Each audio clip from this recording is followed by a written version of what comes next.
Hi hello welcome back to our channel. మన ఛానల్లో short recipe చూసేయండి. పెసరట్టు రెసిపీ కోసం మనం ముందుగా పెసరబ్యాళ్ళు, అలాగే కొంచెం ఉద్దిబ్యాళ్ళు, కొంచెం రేషన్ బియ్యం ఉంటాయి కదా, అవన్నీ కలిపేసి నైట్ నానబెట్టుకోవాలన్నమాట. నేను 1 గ్లాస్ తీసుకున్నాను. 1 గ్లాస్ తీసుకున్నప్పుడు ఆ మెజర్మెంట్స్తో మనకి అవన్నీ బియ్యము ఉద్దిబ్యాళ్ళు సరిపోతాయి అన్నమాట. మార్నింగ్ లేచేసినాక అవన్నీ పెసరబ్యాళ్ళని మంచిగా వాష్ చేసుకొని తర్వాత మిక్సీ పట్టేసుకోవాలన్నమాట. మిక్సీకి వేసేటప్పుడు అందులో కొంచెం అల్లము, పచ్చిమిరపకాయ వేసుకోవచ్చు అనమాట.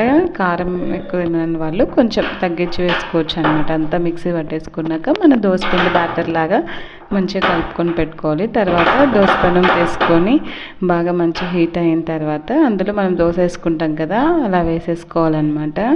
2 సైడ్స్ బాగా మంచిగా కాల్చుకోవాలి. ఆనియన్ ఇష్టమైన వాళ్ళు వేసుకోవచ్చు. నేనైతే ఆనియన్ ఏం వేయట్లేదు, లాస్ట్లో ఊరికే పచ్చి ఆనియన్ ఉంటుంది కదా, అది వేసాను. కావాలంటే మీరు ఇప్పుడు దోశ వేసాను కదా, దాని మీద ఆనియన్ వేసేసి కూడా కాల్చుకోవచ్చు అనమాట. అంతే, సింపుల్ టేస్టీ పెసరట్టు రెడీ అయిపోతుంది. ఈ పెసరట్టుని పల్లి చట్నీ, అల్లం చట్నీ దేంతో అయినా మనం సర్వ్ చేసుకోవచ్చు అనమాట. నేను ఆ రోజు పల్లి చట్నీ చేశాను. చాలా Emmy and healthy breakfast ready అయిపోతుంది అనమాట. మీరు కూడా ఒకసారి ట్రై చేసి ఎలా వచ్చిందో కామెంట్ చేయండి. Thank you for watching.